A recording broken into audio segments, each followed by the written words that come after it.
S'il vous arrive des fois quand vous faites l'amour de pas vous sentir respecté dans votre rythme, soit parce que l'autre vous entraîne et vous n'êtes pas prêt, vous avez besoin de plus de présence ou de lenteur, soit au contraire c'est vous qui l'entraînez.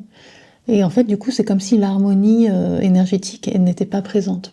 Et ça permet pas un déploiement parfaitement harmonieux dans cet acte d'amour qui devrait être une magnification, une sublimation du transfert et la circulation énergétique.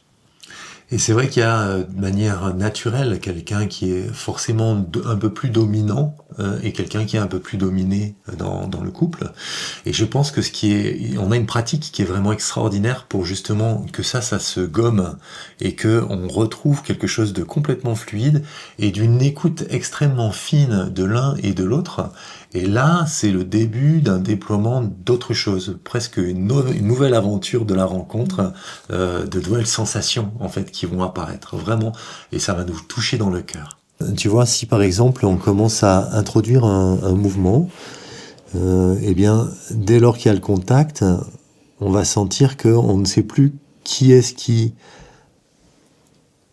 déclenche le mouvement, et si je m'arrête, alors l'autre s'arrête de manière radicale et attend qu'il y ait de nouveau le mouvement qui émerge. Et ça peut aussi se faire par rapport au toucher. Si par exemple j'arrive dans une zone où la personne n'est pas prête à sentir ce contact, je m'arrête et je sens si c'est ok. Et si c'est pas ok, je vais le sentir en fait et je vais pouvoir retirer ma main, aller dans un autre contact.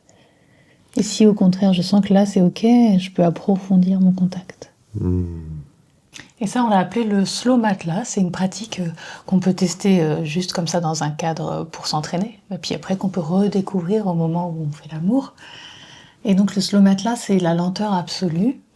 Comme si on dansait un slow, mais allongé. Et on est, grâce à cette lenteur, justement à l'écoute. Et il y a des moments où on va s'arrêter pour sentir est-ce que l'autre m'entraîne ? Est-ce que je me respecte pas ? Ou au contraire, est-ce que moi, je l'entraîne trop et qu'il n'est pas du tout prêt à me suivre ? Et donc, ces arrêts, ces stops vont pouvoir permettre que je puisse sentir, écouter l'autre. Alors, c'est comme si je pouvais, au lieu d'être dans l'attente du prochain mouvement, me déployer, me reposer, m'abandonner dans ce rien, dans ce silence, dans ce vide. Grâce à une respiration, je me pose, je respire et je sens où est l'autre. Et l'énergie va me laisser m'entraîner, va nous entraîner ensemble. C'est merveilleux. Et voilà, ce genre d'outil, on peut l'explorer dans les stages pour approfondir et vraiment s'entraîner.